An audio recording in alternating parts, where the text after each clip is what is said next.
اعوذ باللہ من الشیطان الرجیم، بسم اللہ الرحمن الرحیم۔ رب اشرح لی صدری ویسر لی امری واحلل عقدۃ من لسانی یفقہوا قولی۔ السلام علیکم ورحمۃ اللہ وبرکاتہ۔ آج ہم سورہ بقرہ کا 33واں رکوع شروع کرتے ہیں۔ بسم اللہ الرحمن الرحیم۔ فلما فصل طالوت بالجنود قال ان اللہ مبتلیکم بنہر۔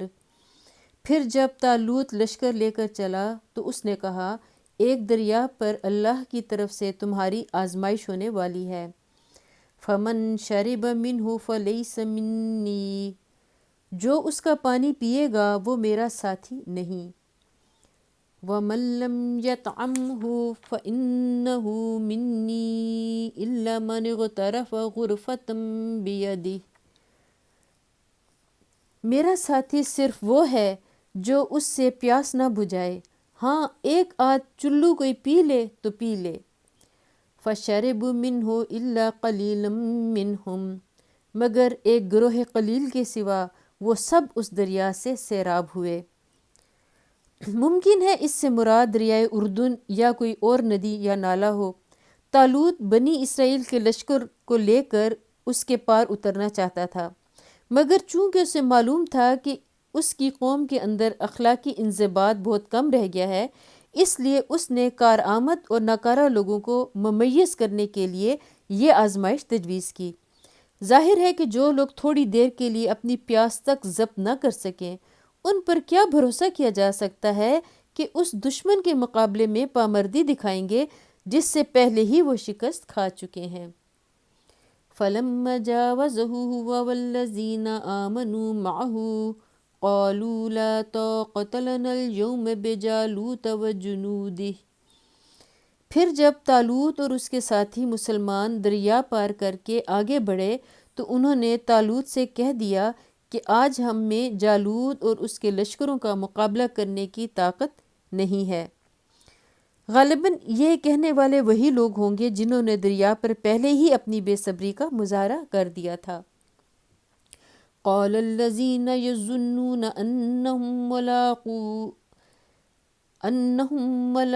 الله كم من فئة قليلة غلبت فئة كثيرة بإذن الله واللہ مع الصابرین۔ لیکن جو لوگ یہ سمجھتے تھے کہ انہیں ایک دن اللہ سے ملنا ہے، انہوں نے کہا، بارہا ایسا ہوا ہے کہ ایک قلیل گروہ اللہ کے اذن سے ایک بڑے گروہ پر غالب آ گیا ہے، اللہ صبر کرنے والوں کا ساتھی ہے۔ وَلَمَّا بَرَزُوا لِجَالُوتَ وَجُنُودِهِ قَالُوا رَبَّنَا أَفْرِغْ عَلَيْنَا صَبْرًا وَثَبِّتْ أَقْدَامَنَا وَانصُرْنَا عَلَى الْقَوْمِ الْكَافِرِينَ۔ اور جب وہ جالوت اور اس کے لشکروں کے مقابلے پر نکلے تو انہوں نے دعا کی، اے ہمارے رب، ہم پر صبر کا فیضان کر، ہمارے قدم جما دے اور اس کافر گروہ پر ہمیں فتح نصیب کر۔ فَهَزَمُوهُمْ بِإِذْنِ اللَّهِ وَقَتَلَ دَاوُودُ جَالُوتَ وَآتَاهُ اللَّهُ الْمُلْكَ وَالْحِكْمَةَ وَعَلَّمَهُ مِمَّا يَشَاءُ۔ آخر کار اللہ کے اذن سے انہوں نے کافروں کو مار بھگایا اور داؤد علیہ السلام نے جالوت کو قتل کر دیا، اور اللہ نے اسے سلطنت اور حکمت سے نوازا اور جن جن چیزوں کا چاہا اس کو علم دیا۔ داؤد علیہ السلام اس وقت ایک کم سن نوجوان تھے۔ اتفاق سے طالوت کے لشکر میں عین اس وقت پہنچے جب کہ فلسطینیوں کی فوج کا گراں ڈیل پہلوان جالوت بنی اسرائیل کی فوج کو دعوت مبارزت دے رہا تھا، اور اسرائیلیوں میں سے کسی کی ہمت نہ پڑتی تھی کہ اس کے مقابلے کو نکلے۔ حضرت داؤد علیہ السلام یہ رنگ دیکھ کر بے محابہ اس کے مقابلے پر میدان میں پہنچے اور اس کو قتل کر دیا۔ اس واقعے نے انہیں تمام اسرائیلیوں کی آنکھ کا تارا بنا دیا۔ طالوت نے اپنی بیٹی ان سے بیاہ دی اور آخر کار وہی اسرائیلیوں کے فرما روا ہوئے۔ وَلَوْلَا دَفْعُ اللَّهِ النَّاسَ بَعْضَهُم بِبَعْضٍ لَفَسَدَتِ الْأَرْضُ وَلَكِنَّ اللَّهَ ذُو فَضْلٍ عَلَى الْعَالَمِينَ۔ اگر اس طرح اللہ انسانوں کے ایک گروہ کو دوسرے گروہ کے ذریعے ہٹاتا نہ رہتا تو زمین کا نظام بگڑ جاتا، لیکن دنیا کے لوگوں پر اللہ کا بڑا فضل ہے کہ وہ اس طرح دفع فساد کا انتظام کرتا رہتا ہے۔ یعنی اللہ تعالیٰ نے زمین کا انتظام برقرار رکھنے کے لیے یہ ضابطہ بنا رکھا ہے کہ وہ انسانوں کے مختلف گروہوں کو ایک حد خاص تک تو زمین میں غلبہ و طاقت حاصل کرنے دیتا ہے، مگر جب کوئی گروہ حد سے بڑھنے لگتا ہے تو کسی دوسرے گروہ کے ذریعے سے وہ اس کا زور توڑ دیتا ہے۔ اگر کہیں ایسا ہوتا کہ ایک قوم اور ایک پارٹی ہی کے اقتدار زمین میں ہمیشہ قائم رکھا جاتا اور اس کی قہرمانی لازوال ہوتی تو یقیناً ملک خدا میں فساد عظیم برپا ہو جاتا۔ تلک آیات اللہ نتلو علیک بالحق وانک لمن المرسلین۔ جو اللہ کی آیات، یہ اللہ کی آیات ہیں جو ہم ٹھیک ٹھیک تم کو سنا رہے ہیں، اور تم یقیناً ان لوگوں میں سے ہو جو رسول بنا کر بھیجے گئے ہیں۔ تلک الرسل فضلنا بعضهم على بعض منهم من کلم اللہ ورفع بعضهم درجات۔ یہ رسول جو ہماری طرف سے انسانوں کی ہدایت پر مامور ہوئے، ہم نے ان کو ایک دوسرے سے بڑھ چڑھ کر مرتبے عطا کیے۔ وآتینا عیسی ابن مریم البینات وأیدناہ بروح القدس۔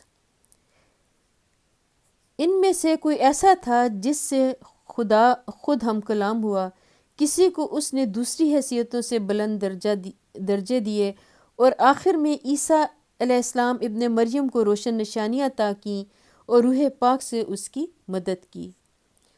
وَلَوْ شَاءَ اللَّهُ مَا اقْتَتَلَ الَّذِينَ مِن بَعْدِ مَا جَاءَتْهُمُ الْبَيِّنَاتُ وَلَكِنِ اخْتَلَفُوا فَمِنْهُم مَّنْ آمَنَ وَمِنْهُم مَّنْ كَفَرَ وَلَوْ شَاءَ اللَّهُ مَا اقْتَتَلُوا وَلَكِنَّ اللَّهَ يَفْعَلُ مَا يُرِيدُ۔ اگر اللہ چاہتا تو ممکن نہ تھا کہ ان رسولوں کے بعد جو لوگ روشن نشانیاں دیکھ چکے تھے وہ آپس میں لڑتے، مگر اللہ کی مشیت یہ نہ تھی کہ وہ لوگوں کو جبراً اختلاف سے روکے، اس وجہ سے انہوں نے باہم اختلاف کیا۔ پھر کوئی ایمان لایا اور کسی نے کفر کی راہ اختیار کی۔ ہاں، اللہ چاہتا تو وہ ہرگز نہ لڑتے، مگر اللہ جو چاہتا ہے کرتا ہے۔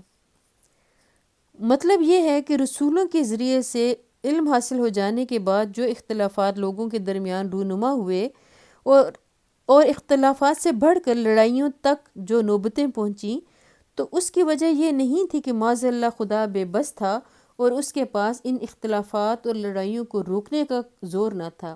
نہیں، اگر وہ چاہتا تو کسی کی مجال نہ تھی کہ انبیاء علیہ السلام کی دعوت سے سرتابی کر سکتا اور کفر و بغاوت کی راہ چل سکتا اور اس کی زمین میں فساد برپا کر سکتا، مگر اس کی مشیت یہ تھی ہی نہیں کہ انسانوں سے ارادہ و اختیار کی آزادی چھین لے اور انہیں خاص روش پر چلنے کے لیے مجبور کر دے۔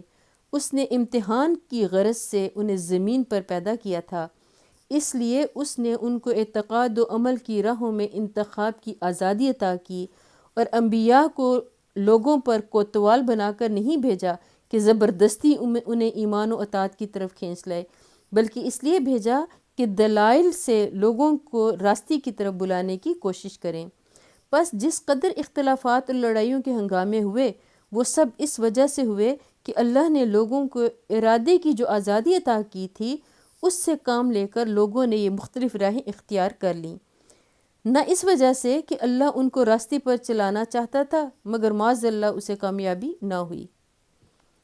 یہاں ہمارا 33واں رکوع مکمل ہوتا ہے۔ اللہ تعالیٰ سے دعا ہے کہ ہمیں جو پڑھا، ہم نے جو سنا، اسے بہترین طریقے سے سمجھنے کی اور عمل کرنے کی توفیق عطا فرمائے۔ اللہ تعالیٰ ہمارے گناہوں کو معاف کرے، اور پڑھنے کے دوران مجھ سے اگر غلطی ہو گئی ہو تو اللہ سے دعا ہے کہ اللہ تعالیٰ مجھے معاف فرمائے۔ وآخر دعوانا ان الحمد للہ رب العالمین۔